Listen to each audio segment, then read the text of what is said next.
Welcome to the Aesthetics Injector Gang podcast. Having a gang of mentors in this industry has been a blessing that we wanted to share with you. Our core group has been traveling together and comparing notes about life and business for years. Tune in as we delve into topics with others in the industry that you are sure to love and make you laugh. Hey everybody, it is Valerie down here in sunny St. Pete. I am with Beth Panzanellis today. Welcome back to another episode of the Aesthetics Injector Gang podcast. We are kicking off season 3. Super excited to have Beth here today. She is the face of the Face Loft in Pittsburgh, PA.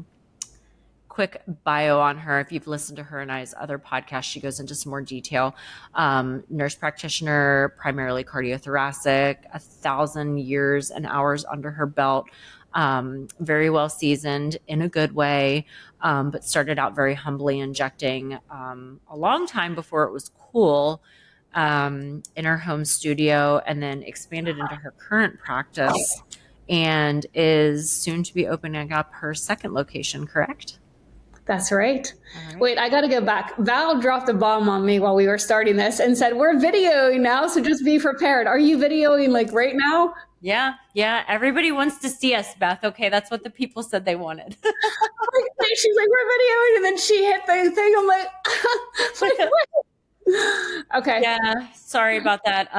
The people have spoken and they have asked for more video recordings of us. I guess they like to see us in the wild and in our natural habitat. So here we are. Beth is post a very busy day. I am post a semi-busy day. So here we are in the flesh, guys. I just had my Moxie BBL, so I'm very happy about my flesh right now. Looks great.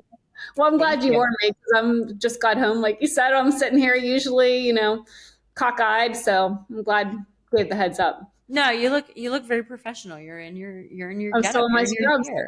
I love Beth's logo too. You can see it on her chest right there. I love her. I love it. So tell me about the second location. Yes. So I have been injecting probably 10 years, maybe 11, 2013 in my first location, like the real brick and mortar. Because prior to that, I had leased out little small a space in the home-based office, then Lash Bar, kind of a little small room. And then this since 2019, right before COVID. COVID happened. I was in my place 2 weeks. We had to shut down for 3 months. It was great. But in this space, 2019, and then we're doing our second location in the South Hills of Pittsburgh, Peters Township, McMurray. And that is a smaller area unit than we're in now, but it's still great. It's going to have 3 nice treatment rooms. We'll have full service injectables, skincare. We won't have all of the lasers there until we kind of scale that and bring in other devices. We'll have the wellness, the regenerative type medicine, the hormones, the weight loss, all of that. So we're really excited. We should be good to go February, the first week of February, seeing patients. That's amazing. I still have lots of friends in the South Hills, so I'll be sure to send everyone your way. I have a few people that reached out to me asking me to do weight loss for them, but I don't prescribe out of state. So I sent them to like a couple reputable online places to go to, but it'll be nice to have somebody to refer in the South Hills, which if anyone knows anyone in the Buffalo area, I am looking for an injector and for a friend that's up in Buffalo. So hit me up on Instagram at injector_Valerie. If you know anybody that is in the Buffalo area that can treat. Side note, there's my ADD kicking in, but I'm super excited about the expansion. The last podcast we were on together, we were kind of talking about like the team. We had just gotten back from a conference in North Carolina, and we're really just talking about like toxic people in the workplace, and a few of our other friends in the gang have kind of been experiencing this as well. But you had kind of nipped that in the bud, got everything under control, changed your hiring process. But how have things been since you removed that bad apple, if you will? Yeah, phenomenal. I mean, it's, it teaches you a lot, and you roll or bounce. I always tell people I bounce well, and you just have to learn how to bounce. So we really tightened down on our systems. And that's kind of what I've experienced this past year and a half is I had things set up, and I had things set up really, really well, but they were all up here. Mhm. And it was difficult to replicate because I knew it. So the practice manager that I have currently, Carrie, she's phenomenal in that she comes from a strong system and process background. Mhm. So what we do is we have her kind of lead the team, I oversee, and then she builds out the systems, the process. And we have all of the core values in place. We have the mission statement in place. We have direct communication, staff meetings every month. So it's like the foundation was there, but it wasn't as clear as it needed to be. It was clear in my head, but it wasn't like I can't telepathically communicate it to staff. Yep. So there was toxicity 100%, and we got rid of that. And then the core that we have, we now build on top of with clear foundation, clear communication, the core values, the mission statement, the systems, the processes. And it's actually going, I want to knock on something quite nicely because it's like, okay, it's going nicely for now, but hopefully as we just continue, it will. Well, I mean, I know that I think about you all the time when it comes to this kind of stuff because I know that you're somebody that has everything, like the screws are tightened, right? I think we're all like this in a way, and I'm sure a lot of people can relate. Like I carry a ton of stuff in my mind. And sometimes I'm like, you actually have to write a protocol for that. Like I did an IV wellness treatment tonight and I was like, I can't remember if I wrote a protocol for my IV start. Like, and then I start going back through and I'm like, I mean, well, I know it. Like, I know what the protocol is, but guess who wants to know that? The legal people want to know that you have a protocol written.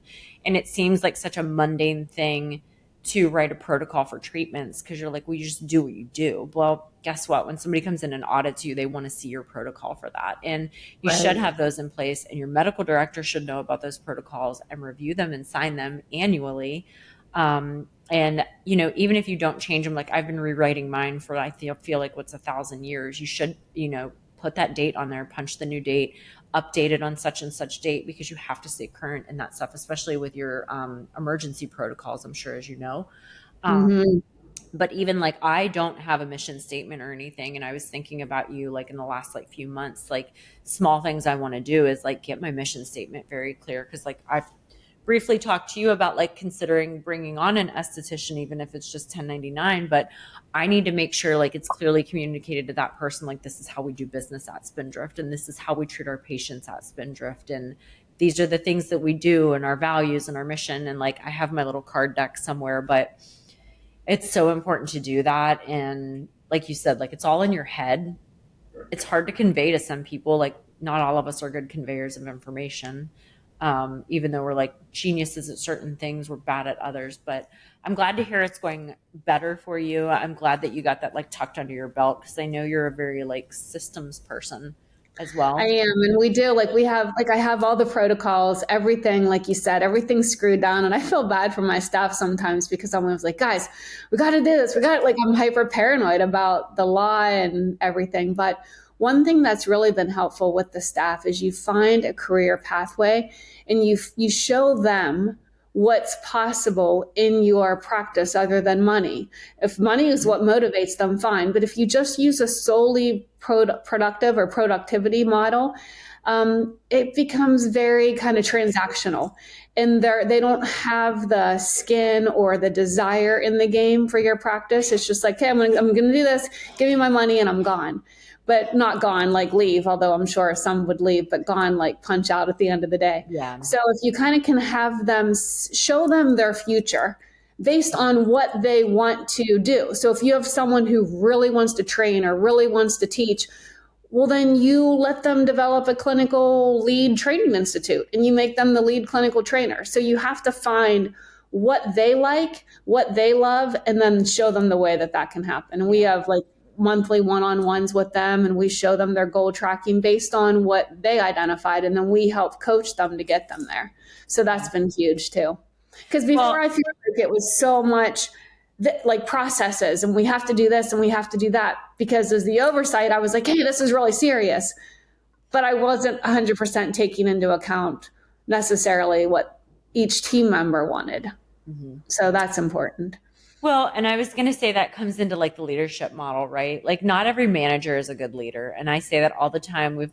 Most of us have worked in hospitals or worked for a terrible manager, and they're not leaders. Like like Simon Sinek always says, and I reference him a lot, like they have authority over us, so we do what they ask us to do, but they're not really leading us towards anything. And a true leader wants the best productivity out of you, the best work environment for you, and they want you to succeed, and not include, like, the person next to you, the side, front, and back of you should have like a clear path of and we should be empowering those people to be their best.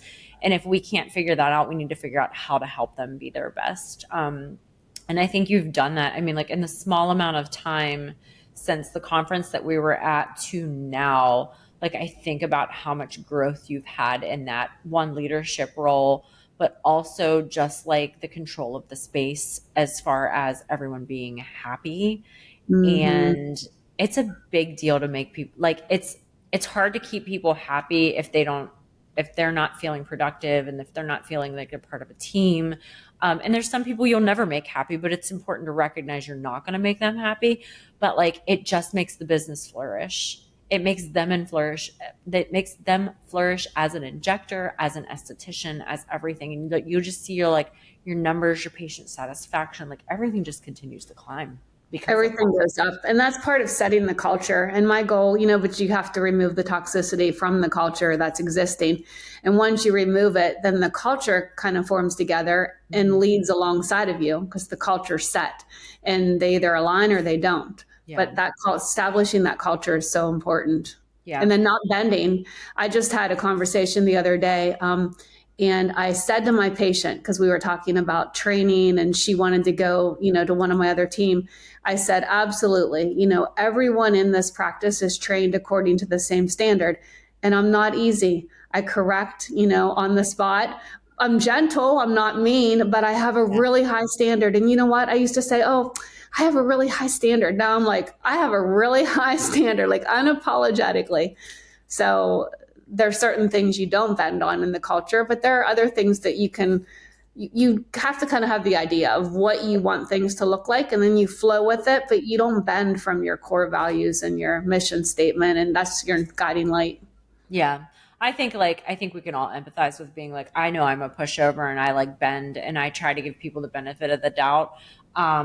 And I think some of it has to come from within at a certain point where you're like, you start to realize like everything that's at jeopardy is everything that you worked for. Like, you worked really hard to have the amount of injectors, the space, this, that, the other, and have one person come through and try to uproot that is like, no, you're not going to do this. This is my baby over here, and I will put you out in the street for this. But, I think you guys are in a really great space, like spiritually, emotionally, like psychologically. Like, I think from the time I talked to you after everything was going on to like now, like a lot has changed in like such a positive way, and it's only going to get better. Yeah. It's a 180. Yeah. And it's crazy how like one thing can just kind of disrupt the energy. And I'm a big believer in energy. You can call it vibes, energy, like whatever you want to call it. Like, there's a good and the bad. Like, you meet somebody and you're like, I don't really like them. Like, you're picking up on their energy. There's something that doesn't communicate. No, but I think you guys are doing great. You're always like such a role model to me. And I'm like, Beth wouldn't do this, or Beth would do that. Beth would kill me if she knew I haven't had my biohazard picked up this month. Like, I would. But you've also lived under the gun in that, you had some very bad run-ins with people who are, back to the industry that we're in. You've had your run-ins, and you've had the health department in your office because your neighbors don't like you. And, there's a lot of jealousy. There's a lot of hate. Yep. And the health department can walk into your practice whenever they want. They can walk in unannounced, and you're pulling out those books, and they better be neat and tidy. And I always think of you when I'm like, oh, I didn't do that. I'm like, I need to get that covered, because it will be a big deal, and they will cite you. And if you go through certain licensures, like, it's on your license, and it's citation, health department, it's filed in court. It's embarrassing.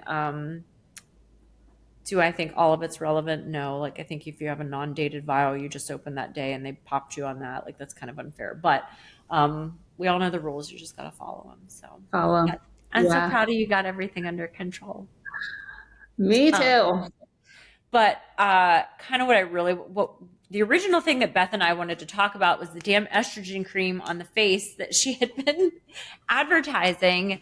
I think a lot of people are like delving into this like more holistic, alternative medicine, functional medicine, regenerative medicine, whatever we kind of want to call it in our space.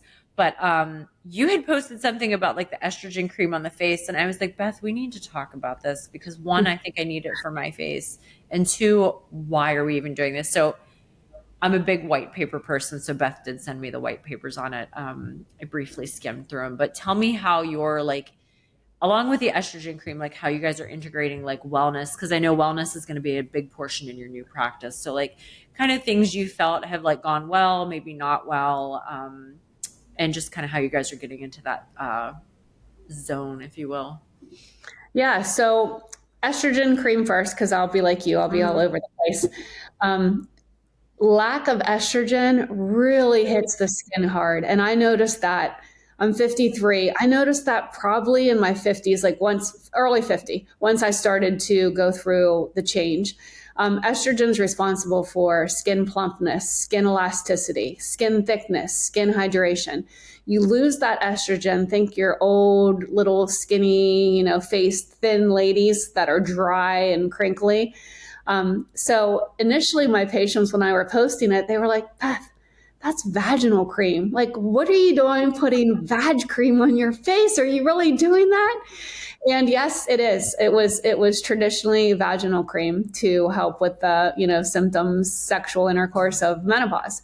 Well, what the compounding pharmacies did, because if you think of a vaginal suppository or a vaginal cream like Monistat, it has a certain consistency. You put it in at night and you go to bed. Well, you don't want that on your face throughout the day. It's not going to be a good look. Why not? Doesn't absorb. It's going to look, like something else. So they compounded it. And that's what we have. It's a compounded face cream. So it's in a cream format made for the face. So it helps hydration, fine lines and wrinkles, builds collagen, helps with those loss of elasticity, the appearance. So it just makes your skin look like it did when you were younger. You do it twice a day. Phenomenal. It's been such a game changer to the skin routine. And it was studied for absorption. So if you keep it to the face, they didn't track it off face. So I tell my patients, I can't speak to neck below. Neck or chin and above, keep it on the face. There's no significant absorption at all. Wash your hands when you're done. It's not a body cream. You can't lather your whole body with it.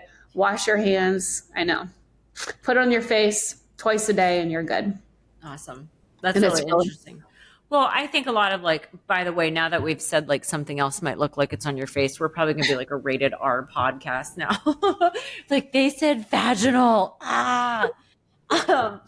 No, medical terminology, Val.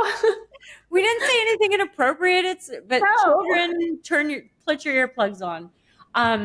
No, I think like the whole sexual health realm is like for male and female, like it's a weird conversation to have. Like everybody's in their zone with it. But like within this last year, it was either like a shampoo I was using, something was off. It was either my RF microneedling, like something threw my biodome off. And I'm now 43. So I blame a lot of it on hormones. I'm like, well, maybe my hormones are off. Maybe something. Probably losing. Yeah. Something's happening. My hair was thinning. I now do like a compounded minoxidil because I tried the Nutrafol. Like I wasn't getting a lot. I didn't try the perimenopausal Nutrafol. I don't want to say it doesn't work, but I wasn't seeing the results and I was still, my hair was shedding so bad. And I have hairstylists that are like, 50 a day is normal. And I'm like, is this normal? I feel like I'm losing 1,000 pieces a day. So I just had to like step it up. Like I know minoxidil is probably going to give me the boost, but the whole estrogen cream on the face thing, I was thinking how many dull complected people I see at a certain age. And I'm like, it makes total sense, That's right? why. Like they came out with this and I'm like, well, no shit. Like, why didn't we think of this forever ago? Because it's an estrogen based problem. Like your skin's thinning, it's dull. It has less collagen and elastin than you were 28. So, I just think it's a really like awesome niche and like an awesome thing to say, like, well, if you've tried all this other stuff, like, why don't we try you on an estrogen cream? I see a lot of older women here. So I'm interested to start compounding it.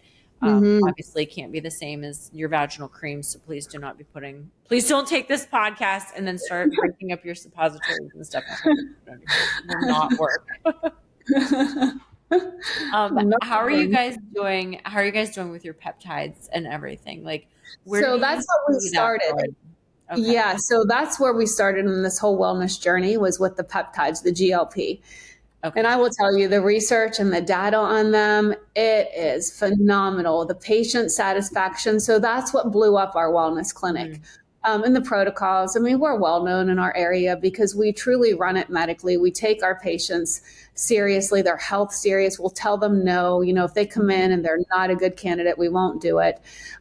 We set up guidelines and we get them to their weight loss goal. Nurse practitioners manage that clinic. They're passionate. Part of the I don't want to say problem with some of the wellness clinics is they have people running it who don't even believe in wellness or who don't even practice it themselves. They're not passionate about it. The hires that I did for the wellness clinic, they eat, live, die, sleep wellness. I mean, everything, it's in their own lives too. So the peptides are great for systemic inflammation in addition to the weight loss. So people are feeling better. Then once we get them in for the peptides, we can start talking about, hey, we have this supplement, that's going to help amino acids. It's going to help with the protein loss, the muscle loss. Yeah. Here's your diet that you need. Now, we don't do diet counseling because we're not nutritionists, but we can make recommendations that's out there that, hey, you should have so many grams of protein a day. You need to stay hydrated. You need to have electrolytes.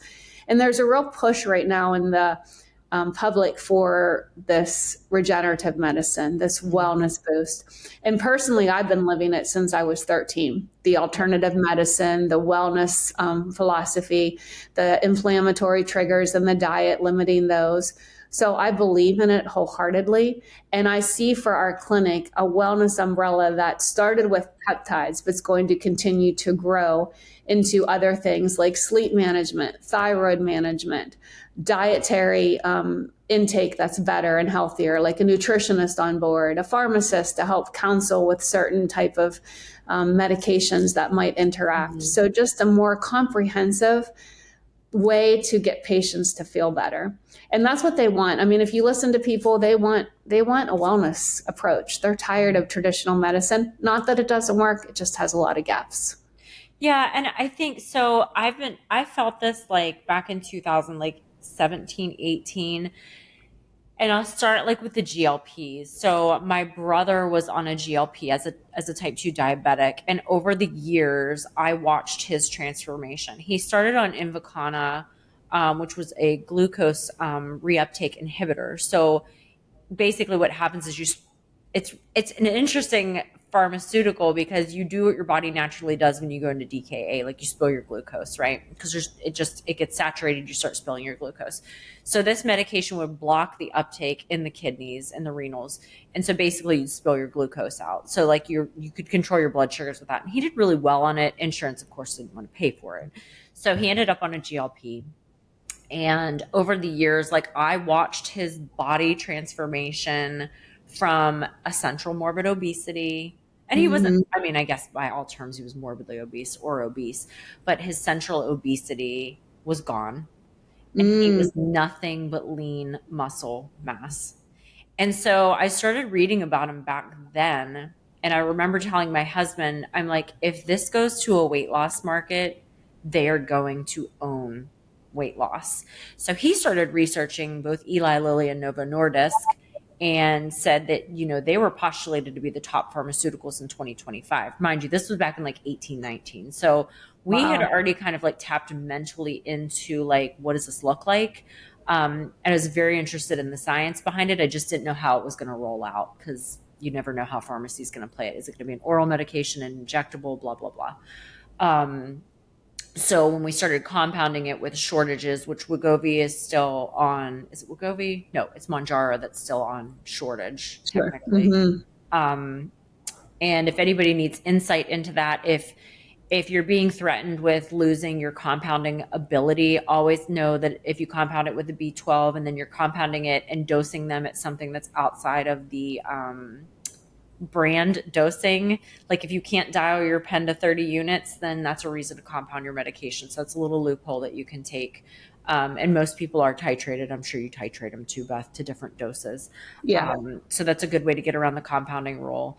So really was interested in that. And then once they started rolling out the research on it, I mean, there's studies that the patients that stayed on it during COVID had less cardiovascular effects, the renal protectiveness and renal failure. And I think my big like hope for this with the community is that so we know the African American population, hypertension, high risk for renal failure. That's a huge issue in that population, especially with diabetes. So diabetes, hypertension, usually see end stage renal disease pretty young. I mean, I see people in their 40s with end stage renal disease now. So the GLP-1s, if we can get that protective mechanism going pre-renal failure, which is, it's always going to be at the healthcare discretion of like when to start everybody on these, but they're even studying it in renal failure patients now to see if they can reverse damage, and especially an acute kidney injury. So those things are going to do nothing but continue. Incredible. Yeah. I know.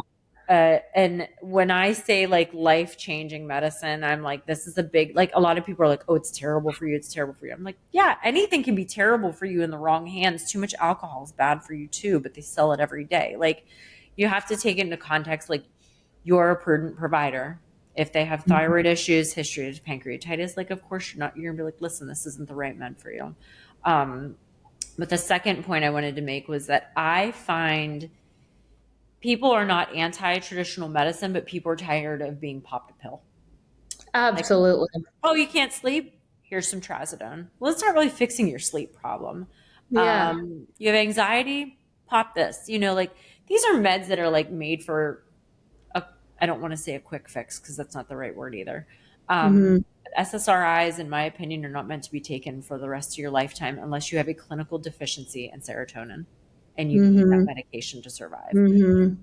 So I think the wellness portion, kind of like where you guys are going with the umbrella of the pharmacist on board, the nutritionist on board, like holistic care, people are seeking that out in a large quantity for obvious reasons. It's like 'em, hate 'em, whatever with RFK. It's going to be interesting, but like a lot of people are like, our food is very subject to, we don't know. Like you can't control your food at any source, which is scary, right?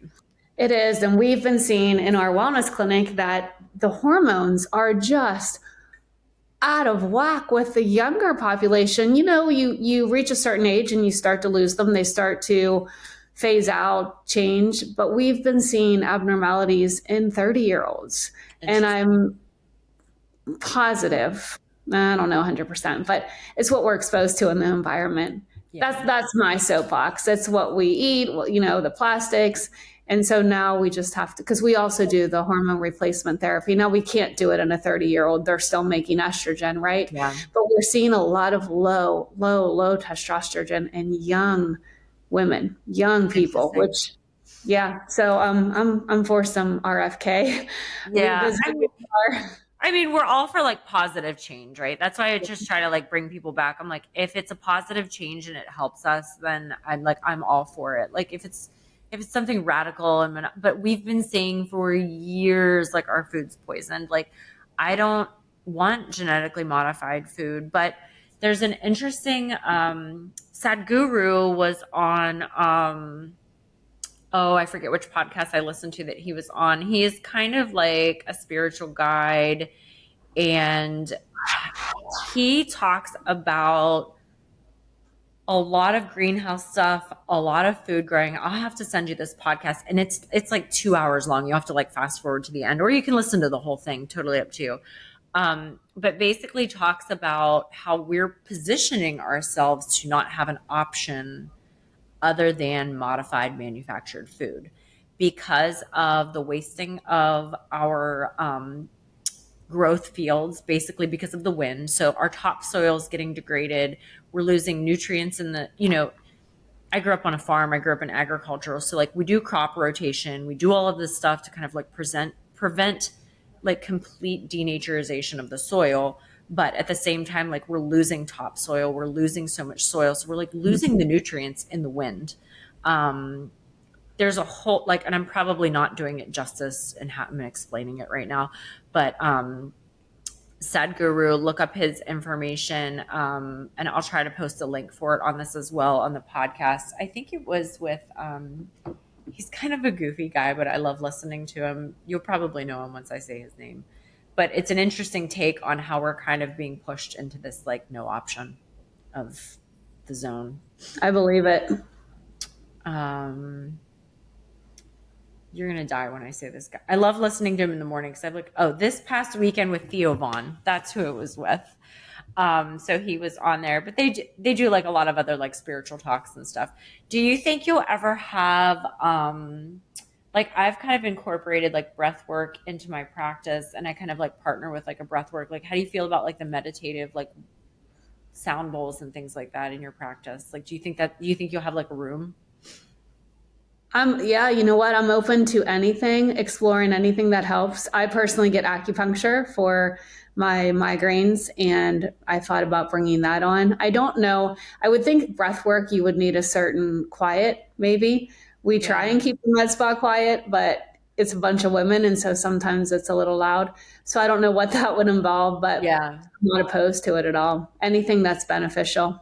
Yeah, even if you like brand partnered with somebody that like you could refer out to. Maybe they do it at their place or something. But like I talk with a lot of my patients about like meditation, and I think probably what you've noticed and what I've noticed a lot of is like people are really falling away from traditional medicine. I see a lot of people that don't have primary cares. The only thing I can do is tell them to get a problem. Like I don't function as a primary care, so like I can't do those things for you. But we really, I think Lori Robertson said it the best, in that like we see our patients more than they see a primary care, even if absolutely. I think she said that in the one where she diagnosed a cancerous mass or something in a patient. I think it was an adenocarcinoma. Yeah. Which is like a huge, I mean, like that's a huge catch. And you know, it can be the kiss of death if it goes too long. And I think he had it like a parathyroid or something, or like in his neck. And the only thing he said to her was like, oh yeah, I've been on some antibiotics. And like we as providers have to be like, why are you on antibiotics? Which I don't inject people when they're on antibiotics. I tell them be off of it for 2 weeks before I will treat them. I don't know how you are with that. Same. And I feel like that in this specialty now, that's what we have to remember to still stay attached to, is that we are medical providers and this is the practice of medicine. And to dig a little deeper, to do those thorough consultations for the holistic approach. And the big thing that has impacted my practice successfully is finding out their why. Why are they coming to you? Why is that patient in your chair? And if you address the why and you understand the emotional component behind it, you can have a real honest and transparent conversation. I had a woman not that long ago who was going through a brutal divorce. She was in her 50s. Her husband left her for a 20-year-old. I think she was late 50s, early 60s. And she came first time injectable, never did anything, no skincare. I mean, like fresh off the farm, literally. And I was like, okay, so what brings you here? I just want to look better. And I'm like, all right, there has to be more to this. You just don't wake up at 60 and decide. And also, too, it was going to take multiple treatments. And so I dug in deeper and I found out that information. And then I said to her, listen, we can do things. And I definitely have things to do. But you need to understand that this isn't going to help it's not going to meet that need that you're seeking, because then what happens is you have this disgruntled, angry, disappointed, emotional patient because they're using aesthetics or the injectables to fill a void that it could never fill. Yeah. So I set her up for such success by having that conversation. And now she's one of my best patients. I mean, she'll come in and she just like sits there and says, do whatever you want. And whatever you need. Feels really good because we address that emotional, holistic component, but it's also for the physical. Like when I'm up there injecting, I'm like looking at them, you know, I'm like feeling their masseters, checking the lymph nodes. I always refer out. I don't treat anything, but no, but it's, you know, it's a diagnosis of body dysmorphic disorder too, right? Mhm. And I think it's so crucial with those conversations because number one, you establish trust with your patient. This is a vulnerable chair to sit in. We Mhm. do it every day. And it's just like, when I go in and do anesthesia, like people are scared to death to be put to sleep. I'm like that buffer that's trying to make them feel better about the fact that they're about to be rendered unconscious, cut open, whatever we're doing to them, even if it's gallbladder. Like it's a scary reality to people that they have to be put to sleep. For me, I do it every day. I'm like, oh, it's not a big deal. We'll put you to sleep. Bah, bah, bah. Um, but like you said with this woman, like having that connection with that patient to me is like an unparalleled connection that you can have to someone. So, Mhm. when I get people ready for anesthesia, like I try to make some small connection with them because I have very little time sometimes, like 15 minutes, we're rolling back. I'm talking, moving things, ba, ba, ba. And that must be my thing today. Ba, ba, ba. Um, but and you probably saw it in cardiothoracic a lot. Like you get a small amount of time to spend with your patient. So for us being able to spend like 15 minutes talking to somebody before we ever do anything, and as we're doing it, we're learning more about them and we're like building this bond with them. But in my 5 to 10 minutes before I get someone back to the OR and it's chaos, and we're moving them and this and that and the other. Hey, have you lived in Florida all your life? What did you do for a living? Was that your wife that you brought Mhm. with you? How did you meet her? Like, I've learned to have those like conversations where I build some sort of connection with them because it can be lost. They sleep in front of me for 4 hours. I'm not talking to them. We're not doing anything other Mhm. than that. But then when I take them to pack you and drop them off, I'm like, Bob and his wife just got back from this cruise. They're big cruise people. They're planning on being gone in another 6 months. Cutest couple ever. Just got his knee done. I told him they'll be dancing in no time. That's created a connection for the next person, Yes. and you make them human again. So I think like what you're talking about when they're in the chair and you have your hands on them, like this is a personal connection to another person and it's a big deal. And I hope people like, I know you value it, I value it. And I hope that like what people can take from this is like, it's a big deal to have that connection with somebody. And Lori Robertson said it best, like, that's a big catch. You saved someone's life that day. It's a big I know. deal. Huge. Yeah. I'm grateful to have you in the gang. I'm just like grateful for all of your energy that you bring. I can't wait to see what like Face Loft part two. I always have to come up with like a kitschy name for it. It was Yeah. like Ayana and Baby Ayana. So I have to think of something for the Face Loft. You let me know. Figure. FL1 and FL2. But yeah. Yeah, I'll we're be excited. Yeah. I'm excited for you guys. I'm excited wellness is gonna kind of be a flagship there. Yeah, Um we'll have it at both locations, and I'm passionate about it. It's time, and people want it, and we want to do it right. And I think it's going to make a big difference in the overall, like the skin health, everything. You're going to see change if you get the body tuned up. Yeah, and I think that's something, like I refer out for hormone therapy right now because I've talked with people about doing the coursework and stuff, and a girl over in Vero Beach does that, and she's been a specialist in hormone therapy for a long time, so it's a big part of her practice outside of aesthetics.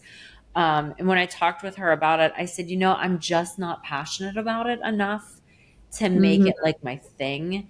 And she was Hmm. like, it's not a big deal, but just like had somebody good to refer them out to. So there's a woman in Tampa, or in St. Pete, I should say, but they call her the witch doctor, but that's all she does is hormone therapy. So for me, I'm like, go to the specialist, like go see somebody like Beth, that's what she does all the time. Like I've even heard like horror stories about people being like with their, I don't want to give a specialty out, but whatever specialty they're with that's treating them for their hormones, like they can't get it right. They're not really doing it, but they offer it as an accessory treatment in their office.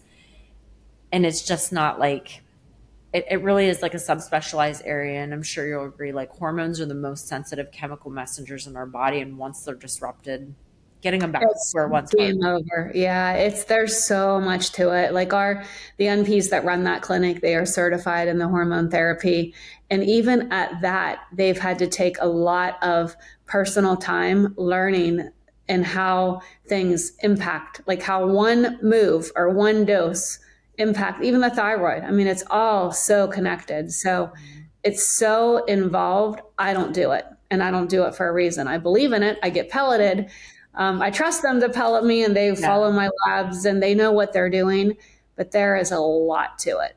Yeah. So if I didn't have the professionals to come alongside me and help me in my practice, I probably wouldn't have the hormones, because can't do, like I'm like you, if I would be like you, I couldn't do it. It's not something that I would want to dig in to do well, to know all the fluctuations of those values and how they impact each other. So the good thing is, like, I know my limits, just like you said. I'm not passionate about it. And I think that's what makes it so great, Val.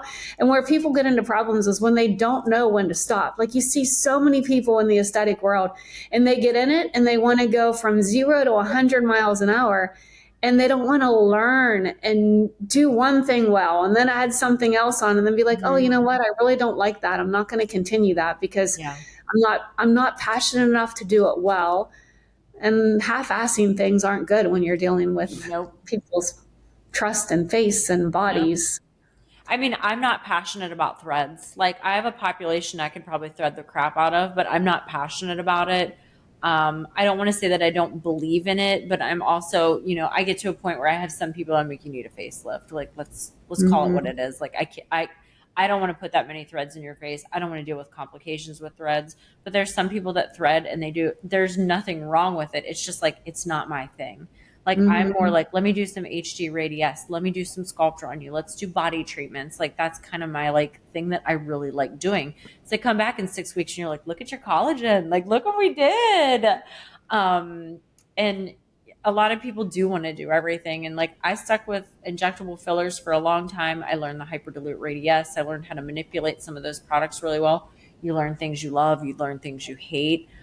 You train for a lot of the companies. So like, you get to have your hands on a lot of stuff. I tell people coming out of it, like, and I kind of was lucky that this happened to me, pick a product line and learn it really well. And I tell people, I'm like, there's some things like I don't use a lot of XYZ. Why? I'm like, I just don't use it a lot. Like, it's not something like I can do the work with the other products that I have, but I'm like, get comfortable with Allergan products, get comfortable with Galderma, get comfortable dosing Dysport, learn the proper way to dilute it, then work with your dilutions, work with intradermals, work with IM injections. There's so much that you can do with just Botox alone. I know. That like learning to tweak all that stuff to me is still overwhelming. Like microdosing it, microneedling it, doing this, rosacea, pore size.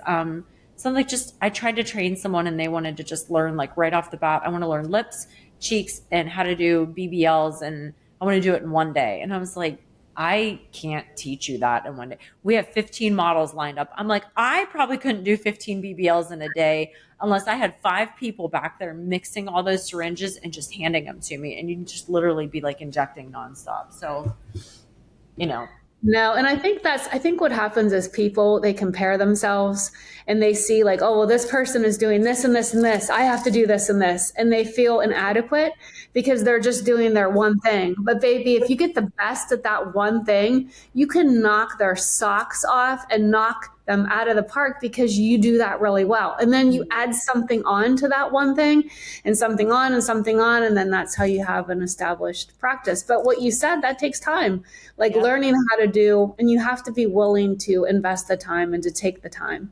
And you can't compare. You can't say, oh, well, this practice down the road is doing this, so I'm bringing this on. It'll fail because you're not set up for success. Yeah. I think Sarah, DC Sarah, and I talked about this when we did her podcast on just like social media and stuff like that. She and I had she's great at social media, whatever. I hate doing social media. I do it. I'm very vulnerable in that space. I feel like I'm like, this is not my thing. But allowing yourself a little bit of grace in those situations and saying like, hey, like if I can do one thing really good, but when you get on social media and you start like looking at everything everybody else is doing, you're like, oh, I need to do that too. And I need to learn how to do masseter toxin. I need to do that. I started talking to Sarah about it and I was like, if I started having like an ache in my gut and was like, God, I'm not good enough. God, I should be doing this. Oh, I need to do that. Why am I not this? Why does this person have 5,000 more followers than me? What am I doing wrong? Like, it gets a slippery slope.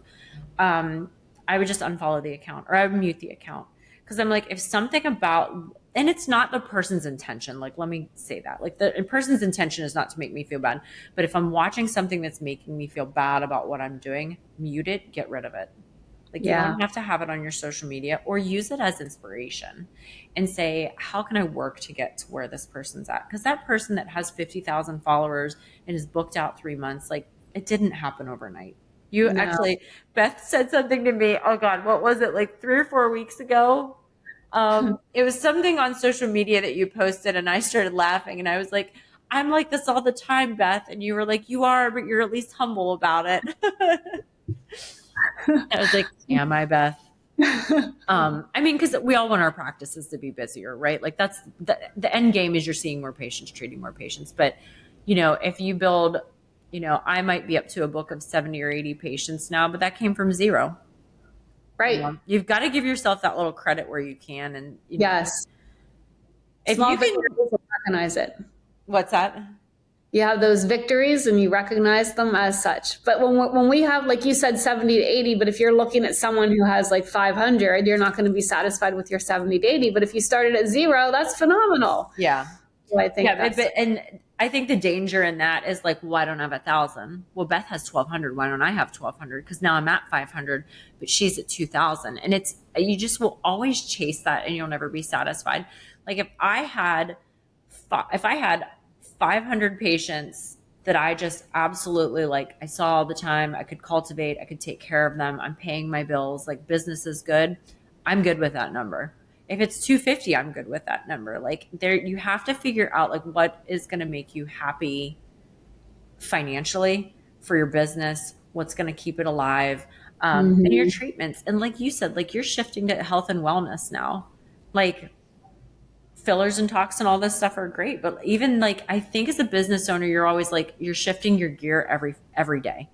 What am I going to do next? We talked about my marketing team, and Beth knew like the background on this, but I was just like, I'm just done with that. I was like, I'm shifting into more community, small publications, very intimate. Like I was like, that's where I feel like I need to be.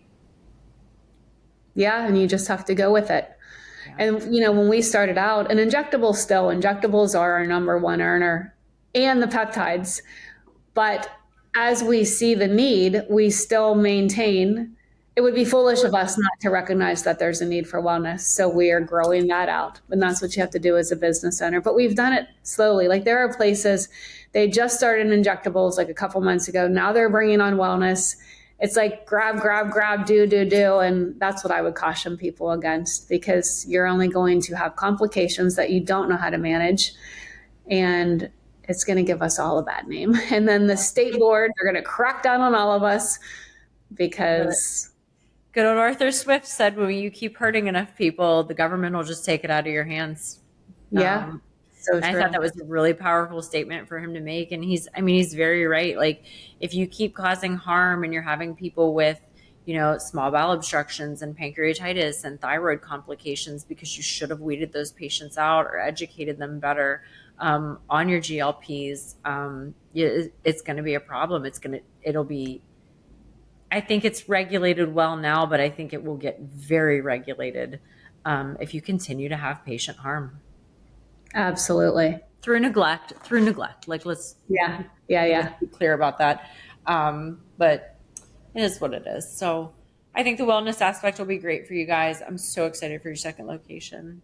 I'm excited actually to see you in March now that we've figured out that that's happening. I know. I'm excited for dinner and seeing you. I know. I'm always excited for dinner. Well, you guys were I had FOMO when you guys were in New York at Swift. It was wonderful. Beth was supposed to be in Miami with us at Swift. She had some things that she couldn't make it, and they credited you, right? They did. They put it in New York in October. Very, very generous. I think of any, a lot of conferences won't refund you. They're like, too bad, so sad you couldn't make it. So you actually, I don't know if Evelyn was there. She wasn't there. Brandy and Andrea. Yeah. So the four of you. Yeah.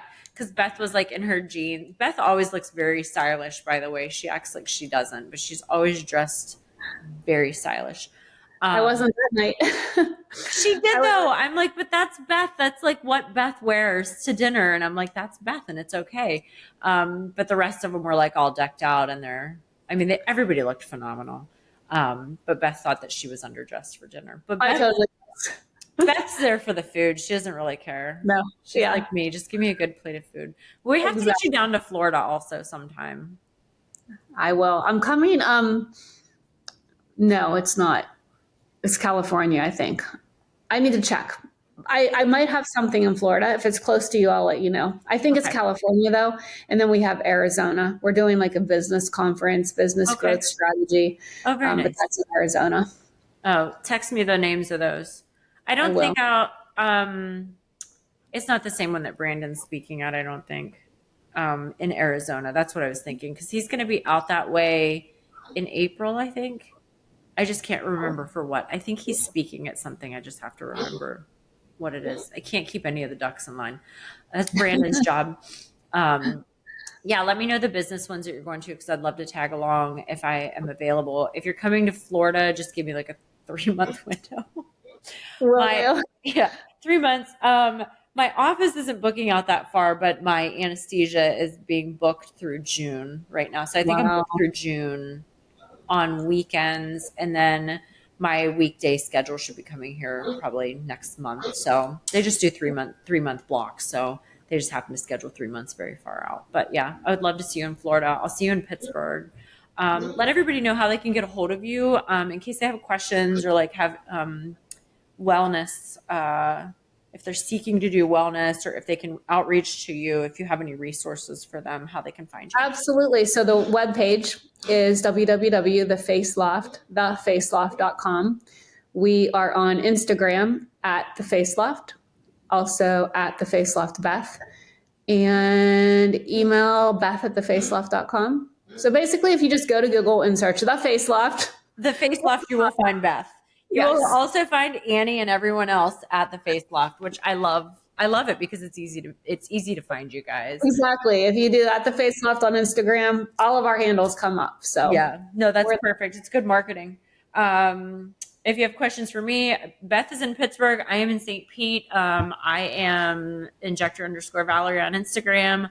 I'm Spindrift Beauty. I'm still at gmail.com right now, changing that over at some point, becoming a real business person with my Spindrift.com. So yeah, questions, comments, concerns. I'll put some links in the bio for you guys for just some wellness and some health and get your mentation right in the 2025 year. What's your goal for 2025? What was your resolution? You don't have to share it if it's personal. No, it's not. You know what? I'm so bad. I'm a really, really goal-oriented, goal-driven person, but I have to do my goals for this year. So I'm a little bit behind. I don't have them set, but I will. Yeah. Beth and I talked about mine. It's to grow Spindrift and hopefully cut down on anesthesia. And I'm not working 600 hours a week. But how else would we have it, Beth? Those are the people that we are. I mean, that's it. Workaholic. So mine, like I know one of them is going, and you know what? I've kind of already implemented these. So I kind of have things, I have goals and I have them already working out. But one of my goals for 2025 is to remove myself from injecting from behind the chair as much to empower the injectors that I have. Because currently right now, I've taken myself off the schedule except one day a week injecting. Because I have a phenomenal team, but I was impeding them by being on the schedule as much as I was. Because when you make relations with your patients, like when I go to my doctor, I go to my provider, I want that one because I have a relationship with them. Not that the other ones aren't good. I just know the one I know. Yep. So I train everyone. It's healthcare. So that's one of my goals is I'm removing myself and then I'm going to have the bird's eye view as the leader, administrator, CEO to scale and grow everything we talked about and take things to the next level. But I can't do that if I'm grinding and working in the business like I've been for the last 11, 12 years. Yeah.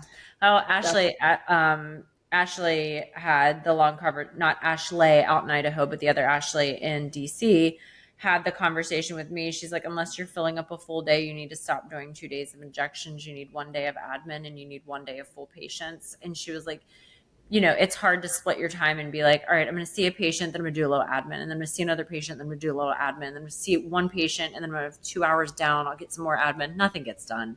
A No. little things get done, but not like, so I've blocked off like my full day for admin, a full day for patients. I'm in the OR 3 days a week. I say just doing 12s, 36 hours a week. And then I work, my weekends support